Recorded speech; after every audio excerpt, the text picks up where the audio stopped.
wilayah kategori produk dan periode waktu. Hasilnya diharapkan dapat mengungkapkan pola penjualan, tren pertumbuhan, dan anomali yang berdampak pada strategi pemasaran dan juga distribusi. Sehingga kontribusi pada penelitian ini adalah menyediakan alat praktis berupa dashboard interaktif bagi pelaku industri serta memperkaya kajian akademis tentang penerapan business intelligence dan analisis data penjualan khususnya di industri spring. Nah, selanjutnya ada jenis penelitian dan data penelitian, di mana penelitian itu menggunakan metode kuantitatif deskriptif dengan pendekatan eksploratif berbasis data. Tujuannya itu adalah untuk menggambarkan pola dan karakteristik penjualan serta secara faktual dan sistematis melalui grafik dan dashboard yang interaktif menggunakan Power BI. Nah, data ini diunduh dari Power dari Kaggle dengan judul Make Sales in Europe yang berisikan 113.000 data transaksi dari tahun 2011 sampai tahun 2016. Dataset ini diunduh pada tanggal 25 April 2025 dengan format CSV. Di data ini juga terdapat 18 kolom data yang mencakup numerik seperti umur, harga, dan jumlah pesanan. Ada kategorikal yang berisikan jenis kelamin, negara, dan produk. Dan yang terakhir ada ordinal atau interval yang berisikan tanggal, bulan, dan tahun. Variasi data ini memungkinkan analisis mendalam terhadap perilaku konsumen dan tren penjualan untuk mendukung pengambilan keputusan berbasis data. Selanjutnya, teknik pengumpulan data yang kami lakukan yaitu mengumpulkan dalam penelitian ini dilakukan dengan mengunduh dataset yang tersedia dalam platform Kaggle, sebuah situs yang menyediakan berbagai sumber data. Dataset yang kita lakukan ini diambil langsung dari halaman Kaggle untuk analisis berlanjut, sehingga memungkinkan akses data yang mudah dan juga efisien sesuai kebutuhan dengan penelitian. Baik, untuk teknik pengolahan analisis data yang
sini juga ada chart yang kita buat yaitu mengenai best selling categories by quantity. Di sini terlihatnya bahwa aksesoris menyumbang sebagian besar yaitu 77,94% dari total unit terjual, jauh lebih tinggi dari pakaian hanya 19% dan sepeda yang merupakan produk utama tapi hanya menyumbang sekitar 3%. Tingginya volume aksesori ini menunjukkan adanya repeat order atau dalam jumlah besar, didorong oleh harga yang lebih rendah, fungsi praktis dan sifatnya sebagai pelengkap sepeda.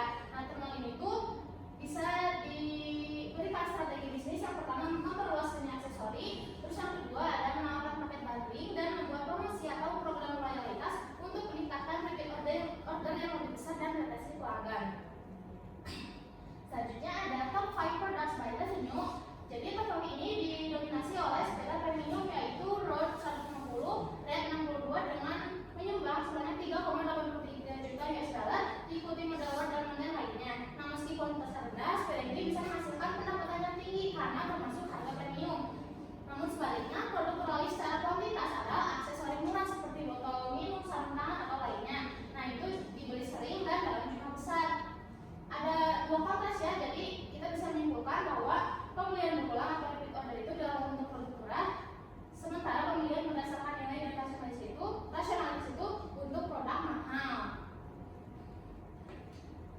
Kemudian kita juga memproyeksikan profit untuk penjualan sepeda ini. Jadi grafik profit forecast ini menampilkan pertumbuhan laba dari 10 juta US dollar pada tahun 2010 hingga 17,8 juta US dollar pada 2025. Nah, itu mencerminkan kemajuan keuangan yang berkelanjutan, didukung dengan strategi efektif seperti menambahkan produk pelengkap unggulan dan pemasaran yang lebih terarah. Di sini kita juga bisa menyimpulkan bahwa Power BI bisa membantu akses pola data, kemudian menjadi alat komunikasi strategis, menunjukkan kematangan perusahaan dalam menyajikan data sebagai aset strategis. Nah, untuk mencapai keuntungan ini butuh produk berkualitas, inovatif, dan adaptif pasar global. Nah, selanjutnya ini tuh akan dijelasin juga bagaimana analisis performa penjualan sepeda berdasarkan segmen pelanggan. Di dashboard itu terdiri dari beberapa visualisasi yang memberikan gambaran komprehensif tentang kontribusi pelanggan berdasarkan usia, jenis kelamin, negara, dan preferensi produknya. Terus di dashboard ini juga kita dapat melihat bahwa kelompok usia dewasa mendominasi dalam pembelian, baik dari sisi frekuensi maupun pendapatan. Selain juga terdapat keseimbangan jumlah pelanggan antara pria dan wanita serta adanya korelasi yang kuat antara usia dengan harga produk yang dibeli. Nah, informasi ini tuh menjadi dasar strategi pemasaran yang lebih tepat sasaran berkelas evaluasi data. Nah, selanjutnya akan dibahas satu persatu. Yang pertama itu adalah analisis for customer distribution by gender and the relation between age and product price. Dimana pada analisis pertama itu kita melihat bahwa distribusi pelanggan berdasarkan jenis kelamin serta korelasi antara usia dan harga pokok. Jumlah pria itu mencapai 58.000 sedangkan wanita mencapai 55.000 yang menunjukkan kontribusi ini cukup seimbang gitu. Jadi ini tuh berarti peluang pemasaran itu dirancang secara netral gender. Nah, menarik itu ditemukan juga korelasi yang kuat sebesar 0,88 antara usia dan dengan harga produk itu. Artinya itu semakin tua pelanggan semakin tinggi juga nilai transaksi mereka itu secara strategis. Ini itu menunjukkan pentingnya fokusnya pada segmen usia dengan 35 sampai 64 tahun. Nah, dengan pendekatan seperti positioning yang lebih premium, penawaran eksklusif dan pesan yang menekankan pada value. Nah, selanjutnya adalah analisis revenue by product contribution by customer age group. Nah, di sini tuh kita menganalisis kontribusi pendapatan dan laba berdasarkan kelompok usia, di mana kelompok youth atau di bawah 25 tahun itu tuh paling kecil dengan revenue 15 juta dolar dan profit itu sekitar 5 juta dolar. Nah, itu menunjukkan daya beli yang lebih rendah. Sedangkan di kelompok young adult antara 25 sampai 34 tahun mulai menunjukkan kestabilan finansial dengan revenue 30 juta dolar dan profit 12 juta dolar. Sedangkan di kelompok adults yang 35 sampai 64 tahun adalah penyumbang terbesar. Ini tuh terlihat dari revenue itu dari 45 juta dolar dan profit itu 18 juta dolar. Nah, itu menjadikan mereka itu sebagai segmen paling menguntungkan dengan ROI yang tinggi dan potensi pertumbuhan yang lebih berkelanjutan. Jadi artinya tuh semakin bertambahnya usia, nilai bisnis pun akan semakin meningkat. Nah, selain itu ada self distribution trends by country. US dominance and growth potential in Europe. Jadi di situ kita akan melihat tren distribusi penjualan berdasarkan negara, di mana Amerika Serikat itu menjadi pasar utama dengan kontribusi itu sebesar 34,6,8%. Itu menunjukkan bahwa strategi bisnis saat itu sangat bergantung pada pasar ini. Nah, sedangkan yang posisi kedua itu ada Australia yang menyumbang 21,18%. Itu menunjukkan potensial jangka panjang. Sementara di Kanada berada di posisi ketiga dengan 12,54%. Sementara itu di negara-negara Eropa seperti Inggris, Jerman, dan Prancis masih memiliki kontribusi yang rendah. Namun justru disinilah terdapat peluang-peluang ekspansi pasar. Nah, strategi yang dapat diterapkan antara lain adalah memperluas penetrasi pasar global dengan pasar Eropa dengan pendekatan lokal, harga yang kompetitif, dan kampanye yang lebih relevan. Diversifikasi pasar internasional itu sangat penting gitu untuk pertumbuhan bisnis jangka panjangnya. Oke, selanjutnya mengenai comparison of product purchase preference between male and female customer, yang dimana ini merupakan penjual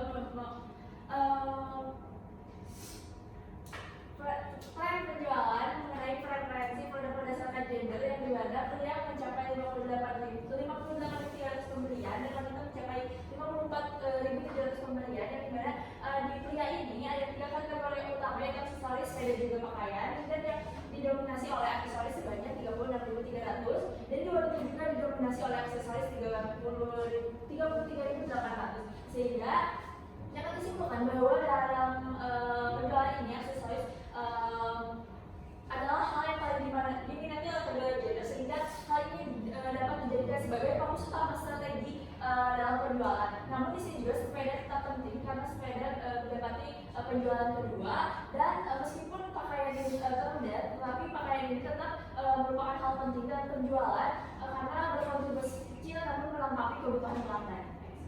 Lalu selanjutnya mengenai product purchase trends based on customer age segmentation, yang dimana tren pembelian ini berdasarkan dengan usia pelanggan, di mana dewasa dengan rentang umur 35 hingga 64 tahun ini merupakan kontributor utama dalam pembelian produk sepeda ini, yang dimana mendapati 0,5 juta pesanan, dan yang paling rendah yaitu lansia dari 64 tahun lebih, yang merupakan customer terendah yang terdapat dalam data ini. Sehingga segmen dewasa merupakan target utama yang perlu di highlight untuk dijadikan strategi bisnis ke depannya, dan lansia berkontribusi paling kecil namun tetap penting untuk strategi pemasaran dan juga pengembangan produk untuk ke depannya. Dan yang terakhir yaitu mengenai revenue analysis by age group across countries, yang dimana berdasarkan per kelompok usia dan juga negara. Di sini tuh terlihat bahwa AS merupakan negara yang menghasilkan pendapatan tertinggi, yaitu sebanyak 15,96 juta US dollar, yang terlihat sekali di dalam chartnya, sangat signifikan dibandingkan dengan negara-negara lain. Lalu disusul oleh Australia dan Inggris yang berkontribusi terbesar berikutnya, dan Jerman, Prancis, dan juga Kanada merupakan 3 negara yang pendapatannya serupa sebanyak 5 juta US dollar. Yang dimana pasar AS ini sangat dominan, sehingga pasar AS ini bisa dijadikan sebagai prioritas utama dalam strategi bisnis. Dan peluang ekspansi di Australia, UK, dan Eropa juga perlu diperhatikan untuk kedepannya, sehingga pendapatan ini perlu disesuaikan per negara dan juga usia sesuai dengan hasil dari data yang diperoleh. Baik, selanjutnya kami akan mendemokan hasil dari Power BI yang telah kami buat sebagai berikut.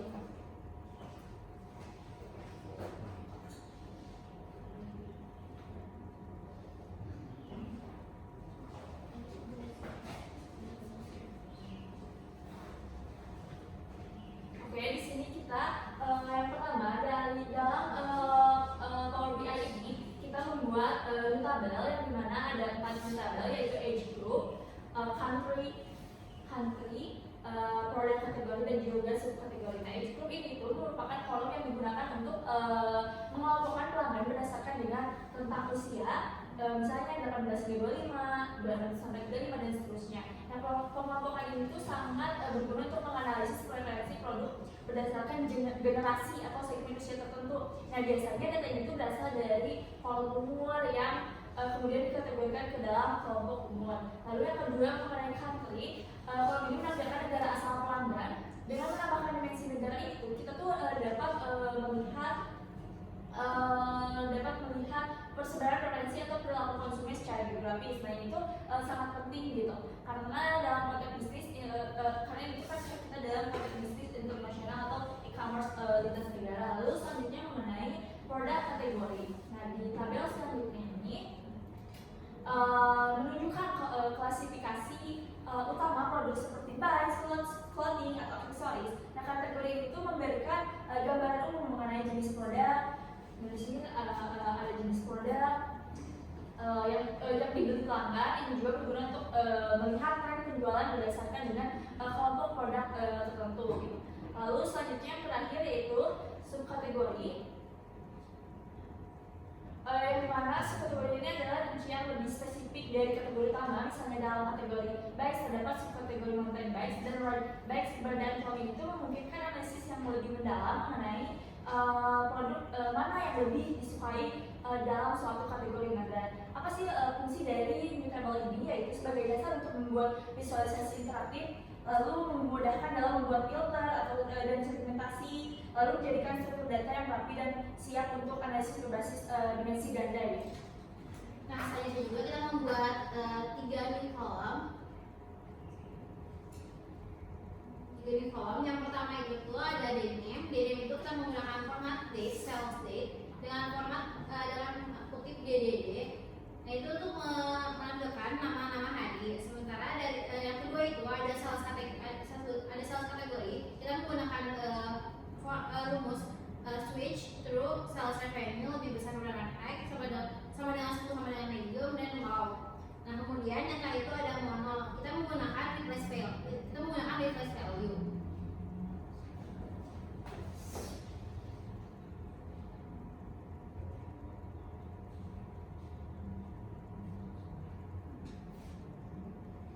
Selanjutnya dalam proses analisis data ini kita menggunakan Power BI ya, dan menggunakan Visor juga untuk melakukan pengukuran dan penghitungan jumlah penjualan berdasarkan kategori tertentu, di mana ada kategori country, gender, sales kategori, dan mengukur correlation juga menggunakan Visor.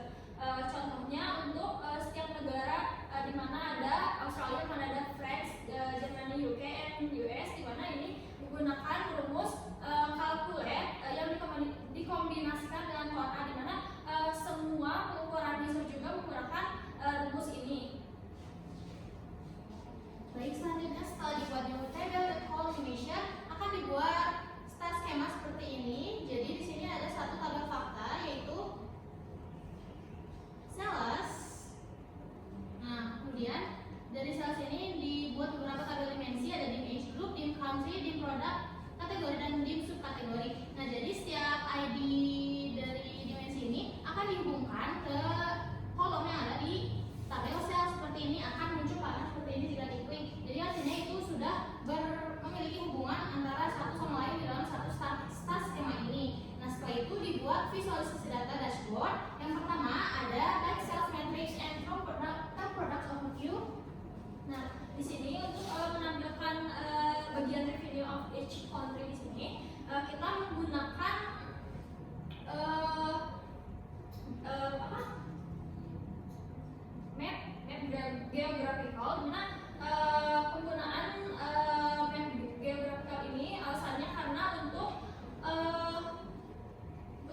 jadi di sini akan tertampil produk apa yang paling banyak menghasilkan revenue. Nah, di sini saat diklik juga akan muncul tooltip seperti ini.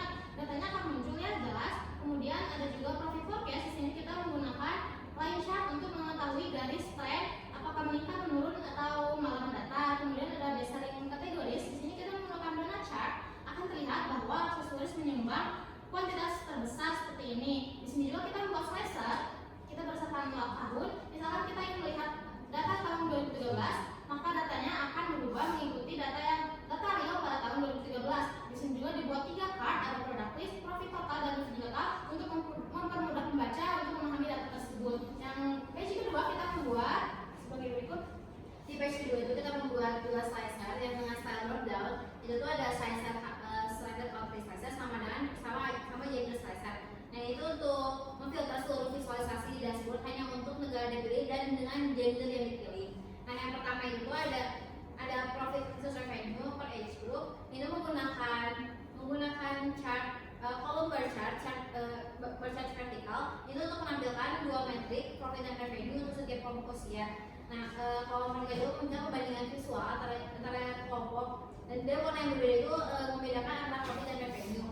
Kemudian yang kedua itu ada country distribution. Country distribution itu menggunakan pie chart itu untuk menunjukkan proporsi penjualan per negara berdasarkan bagian dari keseluruhan serta presentasi tampilkan untuk setiap segmen. Nah, ini cocok untuk menunjukkan distribusi presentasi dari suatu keseluruhan.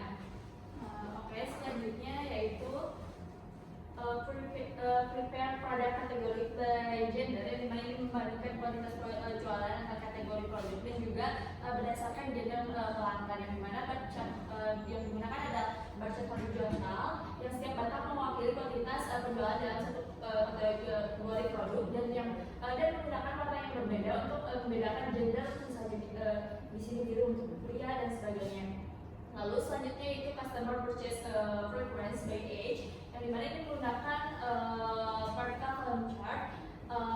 Itu menekankan jumlah order dalam bentuk batang yang tidak, yang menggunakan pembaca untuk melihat. Di sini juga terlihat bahwa ada umurnya, gitu. Jadi terlihat dari rentang usia berapa yang nilainya tertinggi. Lalu selanjutnya yaitu revenue by age group across countries, yang dimana ini menggunakan group column chart. Dengan menggunakan group column chart ini kita bisa membandingkan antara revenue dalam kelompok usia yang sama di negara berbeda secara berdampingan.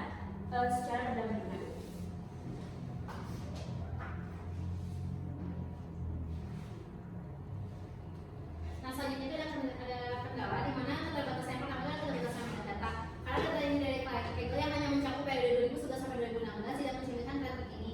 Selanjutnya juga ada keterbatasan alat analisis di mana Power BI itu kurang optimal untuk analisis statistik lanjutan. Yang ketiga itu ada generalisasi hasil di mana temuan itu hanya untuk kota Eropa, belum tentu berlaku di wilayah yang lain. Dan yang terakhir itu ada implementasi data teknis di mana rekomendasi berbasis data ini harus perlu validasi data real time untuk adaptasi dinamika pasar. Baik, dari hasil kami dapat menyimpulkan dari tren penjualan sepeda dari tahun 2011 hingga 2016, kita mendapatkan total transaksi 113.000 dengan aksesoris sebagai dominasi produk. Di sini juga didapatkan demografi 35 sampai 64 tahun sebagai kontributor terbesar dengan 45 juta US dollar pendapatan. Ada juga korelasi kuat antara usia dan harga produk sebesar 0,87. Secara geografis, AS menyumbang sebagai negara dengan pendapatan terbesar, sementara UK German Purchase bisa dilakukan potensi ekspansi. Nah, kemudian di sini juga kita bisa menunjukkan bahwa Power BI bisa menyediakan analisis visual real time, mendeteksi pola musiman, proyeksi laba, mendukung pengambilan keputusan dan memperkuat komunikasi strategis. Di sini juga ada beberapa rekomendasi seperti mengembangkan lini aksesori, menargetkan konsumen dewasa, mempertahankan posisi pasar AS, dan meningkatkan ekspansi di negara lainnya. Nah, selanjutnya pembelajaran yang paling terkali muncul saat menghadapi beberapa kendala dalam mengerjakan tugas ini. Kami sempat mengalami kesulitan memilih jenis visualisasi yang tepat karena grafik awal kurang jelas menyampaikan informasi. Dari situ kami sadar bahwa menyesuaikan visualisasi dengan jenis data dan tujuan analisis itu penting, dan kami juga sempat keliru